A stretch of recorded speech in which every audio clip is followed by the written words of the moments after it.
Friends, എല്ലാവർക്കും നമസ്കാരം. നിങ്ങളേവരും കാത്തിരിക്കുന്ന അലീനയുടെ ഇന്നത്തെ വിശേഷത്തിലേക്ക് എല്ലാ കൂട്ടുകാർക്കും സ്വാഗതം. എല്ലാവർക്കും നല്ലൊരു ദിവസം ആശംസിച്ചുകൊണ്ട് തന്നെ വിശേഷത്തിലേക്ക് കടക്കാം.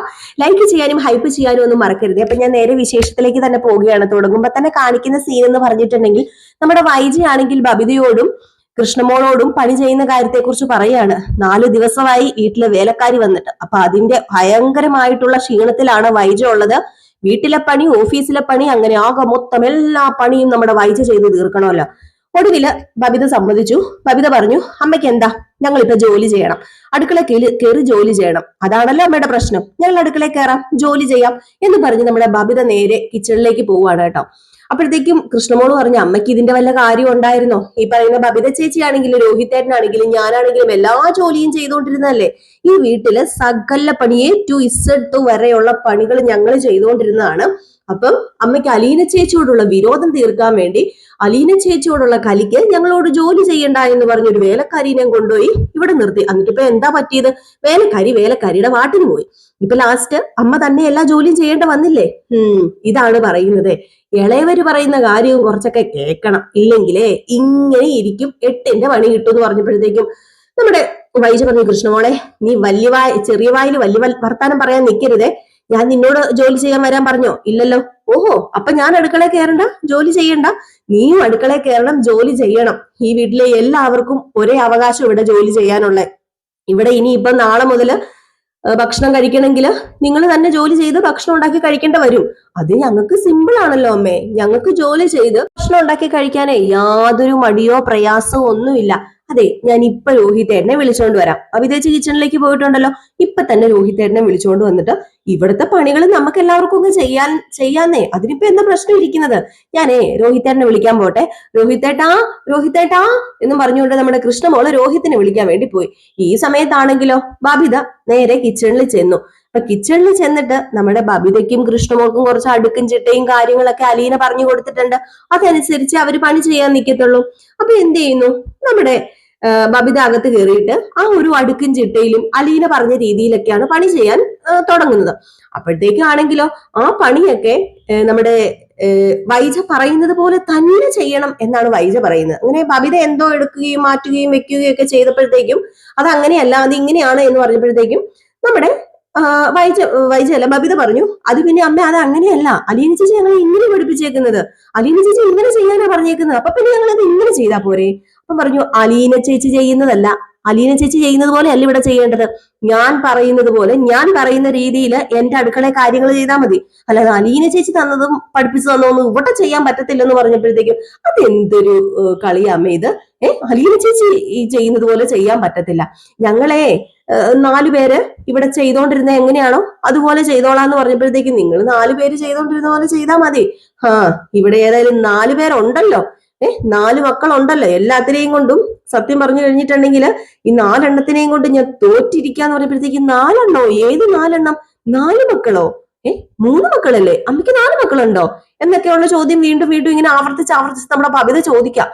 അപ്പൊ ദേഷ്യം വന്നുട്ടോ വൈജയ്ക്ക്. വൈജ പറഞ്ഞു, നിനക്കിട്ട് ഞാൻ വെച്ചിട്ട് നീ കുറെ നേരമായല്ലോ, 4, 3, 5 എന്നൊക്കെ പറഞ്ഞു, നിനക്ക് എന്നാത്തിന്റെ ഏനക്കേട് അടിയെന്ന് ചോദിച്ചപ്പോഴത്തേക്കും എനിക്ക് ഒരു ഏനക്കേടും ഇല്ലായേ. അതെ, ഇതിന്റെ വയറ്റിന്ന് പറഞ്ഞതല്ലേ ഞാന്. അപ്പം കുറച്ച് ഏനക്കേടിന് കുറവൊന്നും കാണത്തില്ല. ഈ നിൽക്കുന്ന വൈജയുടെ വയറ്റിന്നല്ലേ ഞങ്ങൾ 3 പേരും വന്നത്. അപ്പൊ ഏനക്കേടിന് ഒരു കുറവും കാണത്തില്ല, ഏനക്കേടിന് കൂടുതലേ കാണത്തുള്ളൂ എന്ന് പറഞ്ഞപ്പോഴത്തേക്ക് നിനക്കിട്ട് ഞാൻ വെച്ചിട്ടുണ്ടെന്ന് പറഞ്ഞ് എന്ത് ചെയ്യുന്നു. അപ്പൊ അവിടെ നമ്മുടെ കൃഷ്ണമോളും രോഹിത്തും വന്നായിരുന്നേ. രോഹിത്തും കൃഷ്ണമോളും ഇതൊക്കെ കേട്ട് ചിരിച്ചോണ്ടൊക്കെ ഇരിക്കുന്നു. ബബിതയുടെ ഈ ഉരുളയ്ക്ക് ഉപ്പേരി എന്ന് പറയുന്ന പോലെ മറുപടി ഉണ്ടല്ലോ, അപ്പൊ അതൊക്കെ കേട്ടോണ്ട് ചിരിച്ചോണ്ടിരിക്കുന്നു. അപ്പം ഈ കാര്യം പറഞ്ഞതും നമ്മുടെ വൈജ ബബിതയുടെ പുറകെ ഓടിക്കുകയാണ്, തവിക്കണ എടുത്തോണ്ട് ഓടുന്ന പോലെ ഓടിക്കുകയാണ്. അപ്പോഴത്തേക്കും ബബിത ചിരിച്ചോണ്ട് ഓടി അങ്ങ് പോയി കേട്ടോ. അപ്പം നമ്മുടെ കൃഷ്ണമോളും രോഹിത്തും നിന്ന് ചിരിക്കുക. ഏതായാലും ഈ സമയത്ത് അവര് പണികളൊക്കെ നമ്മുടെ കൃഷ്ണമോളും രോഹിത്തും ബബിതയും ഒക്കെ ചെയ്യുന്നുണ്ടേ. ഇനിയിപ്പം അമ്മയുടെ ആരോഗ്യം നോക്കണമല്ലോ. അമ്മയുടെ ആരോഗ്യ പ്രശ്നം നമ്മുടെ രോഹിത്തും ബബിതയും ഒക്കെ പരിഗണിക്കാതിരിക്കത്തില്ലല്ലോ. കാരണം അലീനയാണല്ലോ എല്ലാം പറഞ്ഞു പഠിപ്പിച്ചു വെച്ചിരിക്കുന്നത്. ഇനിയിപ്പൊ അലീന പറഞ്ഞ രീതിയിലാണെങ്കിലും കുഴപ്പമില്ല, എങ്ങനെയെങ്കിലും ചെയ്താൽ മതി ഈ വീട്ടിലെ പണി എന്നുള്ള ആ ഒരു ഇതായി നമ്മുടെ വൈജയ്ക്ക്. കാരണം എങ്ങനെയെങ്കിലും ഒന്ന് പണി ചെയ്ത് തീർത്താൽ മതി, എങ്ങനെയെങ്കിലും ഒന്ന് പണി ചെയ്ത് തീർത്ത് എന്നുള്ള രീതിയാണ് വൈജ പറയാൻ തുടങ്ങി. കാരണം വൈജ മടുത്തു. അതുപോലെ എല്ലാ പണികളും വൈജ ചെയ്യുമല്ലായിരുന്നോ. ആ വീട്ടിലെ 4 ദിവസമായിട്ട് എല്ലാ പണികളും വൈജ തന്നെയാണ് ചെയ്യുന്നത്. ലാസ്റ്റ് നമ്മുടെ വൈജ മക്കളുടെ മുമ്പിൽ മുട്ടുമടക്കി മക്കളുടെ കയ്യും കാലും പിടിച്ച് അടുക്കളയിലേക്ക് കയറ്റി പണിയിപ്പിക്കാൻ തുടങ്ങി. അങ്ങനെ അവരും അമ്മയ്ക്ക് സഹായകരമായിട്ടുള്ള പണികളൊക്കെ ചെയ്തു കൊടുക്കാനൊക്കെ തുടങ്ങി കേട്ടോ. നമ്മുടെ ബബിതയും അതുപോലെ രോഹിത്തും കൃഷ്ണമോളും ഒക്കെ. ഏതായാലും ഇവിടുത്തെ കാര്യം വിളിച്ച് പറഞ്ഞില്ലെങ്കിൽ ഒരു സമാധാനം ഇല്ലല്ലോ ഈ പറയുന്ന കൃഷ്ണമോൾക്കും ബബിതയ്ക്കും വന്നു. അപ്പം ബബിത തന്നെയാണ് നേരെ അലീനയെ ഫോൺ വിളിക്കുന്നത്. അങ്ങനെ അലീനയെ ഫോൺ വിളിച്ചപ്പോൾ അലീന ഫോൺ എടുത്തു കഴിഞ്ഞപ്പോഴത്തേക്കും അലീന ചേച്ചിക്ക് അവിടെ സുഖമാണോ എന്നൊക്കെ ഇങ്ങനെ ചോദിച്ചപ്പോഴത്തേക്കും, മോളെ ഞാനിവിടെ സുഖത്തിലൊക്കെ തന്നെയാണ്, പക്ഷെ ഇവിടെ കുറച്ച് മാറ്റങ്ങളൊക്കെ വരുത്താനുണ്ട്, അപ്പൊ അതിന്റെ കുറച്ച് കഷ്ടപ്പാടുണ്ട് എനിക്ക് എന്ന് പറഞ്ഞപ്പോഴത്തേക്കും, മാറ്റം വരുത്താനോ? അവിടെ എന്ത് മാറ്റം വരുത്താനാ? ഇവിടെ കുറെ അധികം മാറ്റം വരുത്താനൊക്കെ ഉണ്ടെന്നേ, അതിന്റെ കുറച്ച് കഷ്ടപ്പാടിലാണ് ഞാനിപ്പോ ഉള്ളത്. അതിപ്പം എങ്ങനെയാണെങ്കിലും ഇവിടുത്തെ മാറ്റം അത് അനിവാര്യമാണ്, അതെനിക്ക് വരുത്തിയേ പറ്റത്തുള്ളൂ. അല്ല അവിടെ എങ്ങനെയുണ്ട് എല്ലാവരും? കഴിഞ്ഞ ദിവസം മനുവേട്ടൻ വന്നായിരുന്നല്ലോ അല്ലേ എന്ന് പറഞ്ഞപ്പോഴത്തേക്കും, മനുവേട്ടൻ ഇവിടെ വന്നിട്ടുണ്ടായിരുന്നു. പിന്നെ അറിയാലോ അമ്മയുടെ ഈ ചൊറിഞ്ഞു പിടിച്ച സ്വഭാവത്തിന് മനുവേട്ടൻ നിന്നില്ല, അപ്പൊ തന്നെ പോവുക ചെയ്തത്. അമ്മ എന്തൊക്കെയോ പറഞ്ഞു, പിന്നെ അമ്മേനെ തോപ്പിക്കാനായിട്ട് മനുവേട്ടനും എന്തൊക്കെയോ പറഞ്ഞു എന്ന് പറഞ്ഞു. അത് മാത്രമല്ല ഇപ്പൊ എന്തേ പുതിയ ഇവിടെ വന്ന സെർവന്റ് ഇല്ലേ, 4 ദിവസമായിട്ട് ലീവ് അലീന ചേച്ചി. ഞങ്ങള് പണിയൊന്നും ചെയ്യാതെ മാറി അതിലെ ഇതിലേക്ക് നടക്കായിരുന്നു. അതെന്താ നിങ്ങൾ പണി ചെയ്യാൻ അടുക്കള കയറാതിരുന്നത്? അമ്മയ്ക്ക് പറ്റില്ല എന്ന് നിങ്ങൾക്ക് അറിയില്ലേ മക്കളെ? അമ്മയ്ക്ക് പറ്റില്ലെങ്കിൽ എന്താ, അമ്മയുടെ നാക്കിനൊരു കുഴപ്പമില്ലല്ലോ. അമ്മ ഞങ്ങളോട് പറഞ്ഞിരിക്കുന്നത് ഇവിടുത്തെ പണി ഒന്നും ചെയ്യണ്ട, അടുക്കളയിൽ കയറണ്ട, നിങ്ങൾക്ക് പഠിക്കുക, കഴിക്കുക, കിടക്കുക, അത് മാത്രമേ ഉള്ളൂ എന്നല്ലേ പറഞ്ഞേക്കുന്നത്. അതുകൊണ്ട് ഞങ്ങളും പ്രത്യേകിച്ച് പണിയെല്ലാം ചെയ്യാൻ നിന്നില്ല. എന്തു പറ്റി? ആശാത്തി മടുത്തു, മുട്ടുകുത്തി ഞങ്ങളുടെ മുമ്പില്. ആശാത്തി പറഞ്ഞിരിക്കുക ഇനി എല്ലാം ഞങ്ങൾ തന്നെ വെച്ച് വിളമ്പി ഉണ്ടാക്കി കൊടുക്കണമെന്ന്, അല്ലെങ്കിൽ തന്നെ ആഹാരം കഴിക്കണമെങ്കിൽ ഹോട്ടലിൽ പോയി കഴിച്ചോളാന്. മുട്ടുകുത്തിയില്ലേ ലാസ്റ്റ്? മുട്ടുകുത്തിപ്പിച്ചു. ഈ കൃഷ്ണയോടും വൈജയോടും സോറി ഈ ബബിതയോടും കൃഷ്ണയോടും രോഹിത്തിനോടും ആ കളി. ലാസ്റ്റ് ഇപ്പൊ ഞങ്ങളാ അമ്മേനെ സഹായിക്കുന്നത്. ഓഹോ, അപ്പൊ നിങ്ങള് മേഡത്തെ സഹായിക്കാൻ തുടങ്ങിയോ? പിന്നല്ലാതെ മേഡത്തെ സഹായിക്കാതെ പിന്നെ എന്ത് ചെയ്യാനാ?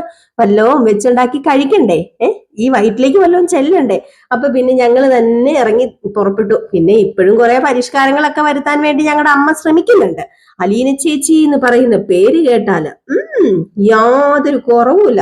ഇപ്പോഴും അലീന ചേച്ചി അങ്ങനെ ചെയ്യാനാ പഠിപ്പിച്ചത്, ഇങ്ങനെ ചെയ്യാനാ പഠിപ്പിച്ചതെന്ന് പറഞ്ഞാല് അതിന് വിപരീതമായിട്ട് ചെയ്യാൻ പറയും. അലീന ചേച്ചി ഗ്യാസ് തുറന്ന് വെക്കരുത്, ഗ്യാസ് പൂട്ടി എപ്പോഴും വെക്കണം എന്ന് പറഞ്ഞാലേ ആര് ചത്താലും കുഴപ്പമില്ല. അലീന പറഞ്ഞതല്ലേ ഗ്യാസ് പൂട്ടി വെക്കണമെന്ന്. എന്നാ പിന്നെ ഗ്യാസ് തുറന്നിട്ടേക്കാന്ന് പറഞ്ഞ് വേണമെങ്കിൽ തുറന്നു വിട്ട് തീപ്പത്തിക്കൊള്ളി എടുത്ത് ഉറച്ച് എന്റെ അമ്മ പോകും. മട്ടാണ്. എന്ത് ചെയ്യാനാ? സഹിച്ചല്ലേ പറ്റത്തുള്ളൂ. സഹിക്ക്. അതെ, നിങ്ങള് പതുക്കെ ഒരു മയത്തിൽ അങ്ങ് നിന്നാ മതി. ബബിതേ, നീ എടുത്തു ചാടി ഓരോന്ന് പറയുകയും അമ്മേന്റെ മനസ്സ് കുത്തി വേദനിപ്പിക്കുകയൊന്നും ചെയ്യരുത്. ഇപ്പൊ തന്നെ ആകെ മേഡം തകർന്നിരിക്കുന്ന ഒരു സിറ്റുവേഷനിലാ ഉള്ളത്. അപ്പൊ പിന്നെ നിങ്ങൾ എടുത്തു ചാടി ബബിതേ നിന്റെ സ്വഭാവത്തിന് തർക്കിക്കാനോ തർക്കുത്തരം പറയാനോ ഒന്നും പോകരുത്. ഏതാണെങ്കിലും അമ്മയല്ലേ, അമ്മ ആയതുകൊണ്ട് നിങ്ങൾ പ്രസവിച്ച് ഇത്രയും വലുതാക്കിയതല്ലേ, വളർത്തിയതല്ലേ. ഇപ്പൊ എന്തൊക്കെ പറഞ്ഞാലും ഇപ്പൊ എന്തൊക്കെ വാശി കാണിച്ചാലും നിങ്ങളോട് സ്നേഹം തന്നെയല്ലേ നിങ്ങളുടെ അമ്മയ്ക്കുള്ളത്. അപ്പം ഏതായാലും അമ്മയോട് തർക്കുത്തരം ഒന്നും പറയാൻ പോകരുതെന്നൊക്കെ പറഞ്ഞിട്ട് നമ്മുടെ അലീന കുറച്ച് ഉപദേശമൊക്കെ ബബിതയ്ക്ക് കൊടുക്കുകയാണ്. അതിനിടയ്ക്ക് കൃഷ്ണമോള് വന്നു, ഫോൺ തട്ടിപ്പറിച്ചോണ്ട് പോയി. കൃഷ്ണമോള് കുറച്ചു നേരം സംസാരിച്ചു. അതുപോലെ നമ്മുടെ രോഹിത് കുറച്ചു നേരം സംസാരിക്കുന്നു. അപ്പൊ അങ്ങനെയൊക്കെ. ഏതായാലും ഇതിനിടയില് നമ്മുടെ അലീനയുടെ നിരാഹാരത്തിന് യാതൊരു കുറവുമില്ല. അങ്ങനെ അലീന നിരാഹാരം കിടക്കാണ്. അങ്ങനെ ഔതുക്കുട്ടി അലീനയുടെ അടുത്ത് എന്നിട്ട് പറഞ്ഞു, മോളെ ഇങ്ങനെ പോയാൽ ശരിയാവത്തില്ല, നീ 1-2 ദിവസം കഴിഞ്ഞിട്ടുണ്ടെങ്കിൽ നീ തളർന്നു പോകും, വീണു പോകും. നീ ആരോടാ ഈ വാശി കാണിക്കുന്നത്? പൗലോസിനോട് വാശി കാണിച്ചിട്ട് വല്ല കാര്യമുണ്ടോ? അതുമല്ല, നീ നിന്റെ പപ്പയോട് വാശി കാണിച്ചിട്ട് വലിയ കാര്യമുണ്ടോ? നിന്റെ ശരീരമല്ലേ, നീയല്ലേ നോക്കേണ്ടതെന്നൊക്കെ പറഞ്ഞപ്പോഴത്തേക്കും അങ്ങനെ അലീന തളർന്നൊന്നും പോകത്തില്ല വല്യപ്പച്ച. ഈ വല്യപ്പച്ചൻ അറിയത്തില്ല അലീന എത്ര ദിവസം ഉപവാസം കിടന്നിട്ടുണ്ടെന്ന് അറിയാമോ? ഈ അലീനയെ അങ്ങനെ തോപ്പിക്കാൻ ആർക്കും പറ്റത്തില്ല.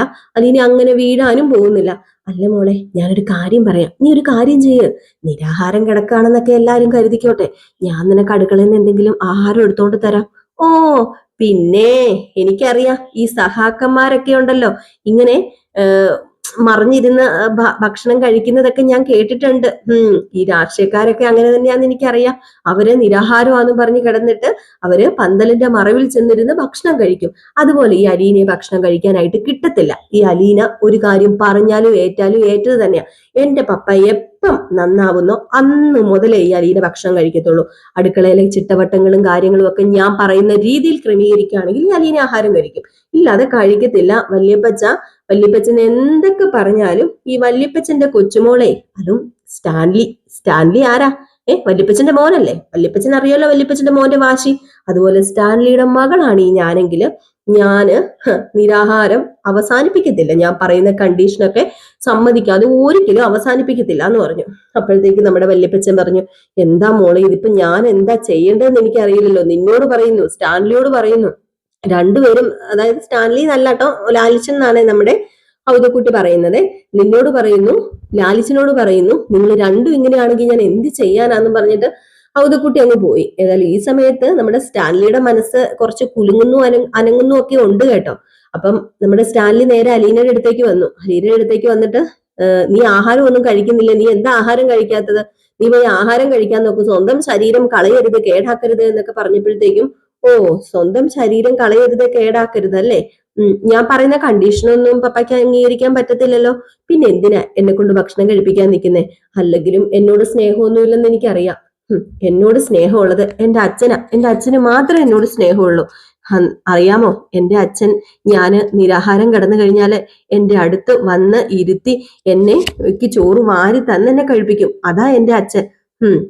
ജന്മം കൊണ്ട് അല്ലെങ്കിൽ കർമ്മം കൊണ്ട് എന്റെ അച്ഛൻ ആ അച്ഛൻ തന്നെയാ എന്ന് പറഞ്ഞപ്പോഴത്തേക്കും, ഓഹോ, അപ്പൊ എനിക്ക് ഒരു പ്രസക്തി ഇല്ലാതായി പോയോ അലീന? അപ്പൊ ഞാനാരാ? ഞാൻ ആരുമല്ലേ? എനിക്ക് നിന്റെ മനസ്സിൽ ഒരു സ്ഥാനവുമില്ലേ എന്നുള്ള രീതിയിലൊക്കെ ചോദിച്ചു. അപ്പം പറഞ്ഞു, പപ്പ, ആരുടെ മനസ്സിൽ സ്ഥാനം ഉണ്ടാക്കി എടുക്കുക എന്നുള്ളത് അത് ഒരാളുടെ ചെയ്യുന്ന പ്രവൃത്തിക്ക് അനുസരിച്ചാണ്. എന്റെ അച്ഛൻ എന്നെ അച്ഛ എന്ന് വിളിക്കാൻ പറഞ്ഞ ആ ഒരു നിമിഷം ഉണ്ടല്ലോ, എന്റെ കണ്ണ് രണ്ടും നിറഞ്ഞു ഒഴുകി പോയിട്ടുണ്ട്.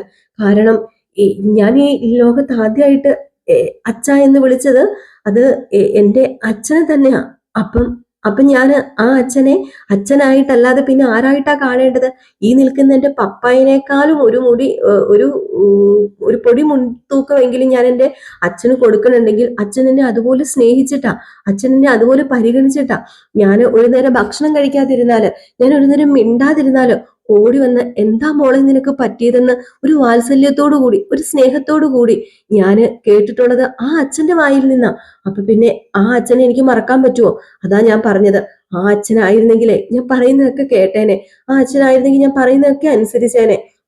പപ്പായ്ക്ക് ഇപ്പൊ ഞാൻ പറഞ്ഞാൽ എന്താ, പറഞ്ഞില്ലെങ്കിൽ എന്താ, ഞാൻ ചെയ്താൽ എന്താ, ഞാൻ ഉണ്ടാൽ എന്താ, ഉറങ്ങിയാൽ എന്താ, ഉറങ്ങിയില്ലെങ്കിൽ എന്താ, ഇങ്ങനെയാണല്ലോ പപ്പായ്ക്ക്. അതുകൊണ്ടാണല്ലോ ഈ അലീന ഇത്രയും ദിവസമായിട്ട് നിരാഹാരം കിടന്നിട്ടും ഞാൻ പറയുന്ന ഒന്നും പപ്പ അംഗീകരിക്കാത്തതും, ഞാൻ പറയുന്ന ഒന്നും കേൾക്കാത്തതും. പപ്പയ്ക്ക് ഞാൻ വലിയ സ്ഥാനമൊന്നും ഇല്ല, അതുകൊണ്ട് തന്നെയല്ലേ പപ്പയുടെ മനസ്സിൽ എന്നൊക്കെ പറഞ്ഞപ്പോഴത്തേക്കും നമ്മുടെ സ്റ്റാൻലി ഒന്നും അല്ലാണ്ട് അങ്ങ് ആയിപ്പോയിട്ട്, സ്റ്റാൻലി അങ്ങ് എന്തോ പോലെ ആയിപ്പോയി. സ്റ്റാൻലി പിന്നെ അവിടെ നിന്ന് പോയി. സ്റ്റാൻലി അവിടെ നിന്ന് പോയിട്ട് സ്റ്റാൻലിക്ക് എന്താ ചെയ്യേണ്ടതെന്നൊന്നും അറിയില്ല. പക്ഷെ സ്റ്റാൻലിക്ക് അറിയാം സ്റ്റാൻലി ഒത്തിരിയേറെ അലീനയെ സ്നേഹിക്കുന്നുണ്ട് എന്ന്. ഇനിയിപ്പം നമ്മുടെ അലീനയുടെ മുമ്പിൽ മുട്ടുമടക്കേണ്ടി വന്നാല്, വേറെ ആരുടെയും മുമ്പിൽ ഇതുവരെ മുട്ടുമടക്കിയിട്ടില്ല നമ്മുടെ സ്റ്റാൻലി. അപ്പൊ അലീനയുടെ മുമ്പിൽ മുട്ടുമടക്കേണ്ടി വന്നു കഴിഞ്ഞിട്ടുണ്ടെങ്കിൽ അതൊരു പോരാക്കുറവാകുവോ? മറ്റു സർവന്റുകളുടെ മുമ്പില്, സർവൻസിന്റെ മുമ്പില്, എല്ലാവരുടെയും മുമ്പില് നമ്മുടെ സ്റ്റാൻലി കൊച്ചായി പോവുമോ? മകള് പറയുന്ന, അല്ലെങ്കിൽ പെട്ടെന്ന് കേറി വന്ന തന്റെ മകള് പറയുന്നത് അനുസരിച്ച് ആ ഒരു കുറച്ചില് നമ്മുടെ സ്റ്റാൻലിക്ക് ഉണ്ടാകുമോ എന്നൊക്കെ ഇങ്ങനെ മനസ്സിൽ ഇങ്ങനെ വിചാരിക്കുകയാണ് കേട്ടോ. ഏതായാലും അലീന രണ്ടും കൽപ്പിച്ച് തന്നെയാണ്. അപ്പം ഇതിനിടയില്, അതായത് ഏകദേശം ഇനിയിപ്പം ഇന്നത്തെ എപ്പിസോഡ് ഇതൊക്കെയാണ്. അപ്പൊ ഇനിയിപ്പം അടുത്ത ദിവസങ്ങളിൽ നമ്മുടെ എൽസമ്മ വരാൻ പോവാണ്. എൽസമ്മ ഇതുവരെ അവതരിച്ചിട്ടില്ലല്ലോ, നമ്മുടെ സ്ക്രീനിൽ എൽസമ്മ ഇതുവരെ വന്നിട്ടില്ല. അപ്പൊ എൽസമ്മ ഇനിയിപ്പം വരാൻ പോവുകയാണ്. മാത്രമല്ല, നമ്മുടെ അലീനയുടെ നിരാഹാരം അവസാനിപ്പിക്കുന്നത് എങ്ങനെയാണെന്ന് അറിയാമോ? നമ്മുടെ സ്റ്റാൻലി അലീനയ്ക്ക് ചോറ് വാരി കൊടുത്ത് അലീനയുടെ നിരാഹാരം നമ്മുടെ സ്റ്റാൻലി തന്നെ അവസാനിപ്പിക്കും. അലീന തന്നെ അവിടെ ജയിക്കും.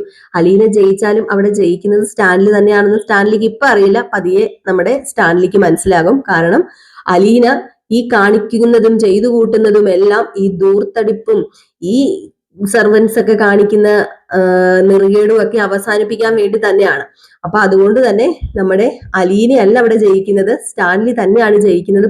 പപ്പയെ ഇപ്പം ജയിച്ചിരിക്കുന്നത്. ഒരിക്കലും പപ്പ ഓർക്കരുത്, പപ്പ എന്റെ മുമ്പിൽ ചെറുതായിരിക്കുകയാണെന്ന് പപ്പ ഒരിക്കലും ഓർക്കരുത്. കാരണം പപ്പ തന്നെയാണ് ഇവിടെ ജയിച്ചിരിക്കുന്നത്. കാരണം ഇത്രയും നാളുമായിട്ട് പപ്പേനെ വെട്ടിച്ചും തട്ടിച്ചും ഒക്കെ ഇവിടെ നടത്തിക്കൊണ്ടിരുന്ന ആ ഒരു അന്യായമാണ് നിർത്താൻ പോകുന്നത്. അപ്പൊ അതുകൊണ്ട് പപ്പയെ ജയിച്ചിരിക്കുന്നത്. പപ്പ ഇപ്പൊ എല്ലാവരുടെയും മുമ്പിൽ വലിയ ആളാണെന്ന് പപ്പയ്ക്ക് തോന്നുന്നുണ്ടാകും. പക്ഷെ അങ്ങനെയല്ല.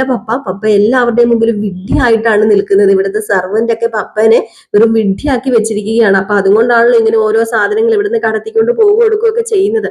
അതുകൊണ്ട് പപ്പ ഒരിക്കലും അങ്ങനെ വിചാരിക്കരുത്. പപ്പയാണ് ഇവിടെ ജയിച്ചിരിക്കുന്നത്, പപ്പ തന്നെയായിരിക്കും ജയിക്കുക, ഒരിക്കലും ഈ മോളല്ല ജയിക്കുന്നത് എന്നൊക്കെ നമ്മുടെ അലീന പറഞ്ഞ് സ്റ്റാൻലിയെ സമാധാനിപ്പിക്കുന്നുണ്ട്. ഏതായാലും അപ്പന്റെയും മോളുടെയും ആ ഒരു സ്നേഹപ്രകടനത്തിന് മുമ്പില് നമ്മുടെ ഔതക്കുട്ടി ദൃസാക്ഷിയാണ്. ഔതക്കുട്ടി അതിന്റെ മുമ്പിൽ ഔതക്കുട്ടിയുടെ കണ്ണിൽ നിന്ന് കണ്ണുനീര് വരുന്നതും ഒക്കെ നമുക്ക് കാണാനായിട്ട് സാധിക്കും. അതുപോലെ എൽസമ്മയുടെ എൻട്രി, അതിനുവേണ്ടിയാണ് ഇനിയിപ്പം നമ്മളെല്ലാവരും കാത്തിരിക്കുന്നത്. എൽസമ്മ ഉടനെ വരും. എൽസമ്മയ്ക്ക് സത്യത്തിൽ നമ്മുടെ അലീനയോട് ദേഷ്യമോ വിരോധമോ ഒന്നും ഇല്ല കേട്ടോ. ഈ പറയുന്ന റീത്താമ്മ ഓരോന്ന് പറഞ്ഞ് കുത്തിവെച്ചാണ് ഈ പറയുന്ന എൽസമ്മയ്ക്ക് അലീനയോട് ഒരുമാതിരി ദേഷ്യവും ഒക്കെ അങ്ങനെ പ്രകടമാക്കുന്നത്. മാത്രമല്ല എൽസമ്മ ഒരുപാട് കാര്യങ്ങളിൽ ഇടപെടുന്ന ഒരാളല്ല, എല്ലാം റീത്താമ്മയാണ് ഇടപെടുന്നത്. നമ്മുടെ റീത്താമ്മ എന്തു പറയുന്നു അതാണ് എൽസമ്മയ്ക്ക് വേദവാക്യം. ഏതായാലും കാത്തിരുന്ന് തന്നെ കാണാം എന്തൊക്കെയാ സംഭവിക്കാൻ പോകുന്നത്. അപ്പൊ മിസ് ചെയ്ത് കളയരുത് എപ്പിസോഡൊന്നും. അടിപൊളി വിശേഷമാണ് വരാനിരിക്കുന്നത്. അതുപോലെ തന്നെ നമ്മുടെ ബാലചന്ദ്രൻ ഇന്നലെ കള്ളു കുടിച്ച് ലെവലേശം വിളവില്ലാതെ കയറി വന്നല്ലോ. അപ്പൊ അങ്ങനെ നമ്മുടെ കൃഷ്ണമോള് സംസാരിക്കുന്നുണ്ട്, ഇനി ഒരിക്കലും അച്ഛൻ ഇങ്ങനെ കുടിക്കാൻ പാടില്ല, അച്ഛൻ കുടിച്ചു കഴിഞ്ഞിട്ടുണ്ടെങ്കിൽ അത് ഞങ്ങൾക്കല്ലേ വിഷമം ആകുന്നത്, അച്ഛൻ ഒരിക്കലും അങ്ങനെ നശിക്കരുത്, അച്ഛൻ എന്തെങ്കിലും വിഷമം ഉണ്ടെങ്കിൽ എന്നോട് പറഞ്ഞോ. ഈ കൃഷ്ണമോൾക്ക് എല്ലാം അറിയാലോ. അപ്പൊ എന്തെങ്കിലും വിഷമവും ഭാരവും ഉണ്ടെങ്കിൽ ഈ കൃഷ്ണമോളോട് പറഞ്ഞോ, അല്ലെങ്കിൽ അലീന ചേച്ചിനെ വിളിച്ച് പറയുകയൊക്കെ ചെയ്തോ.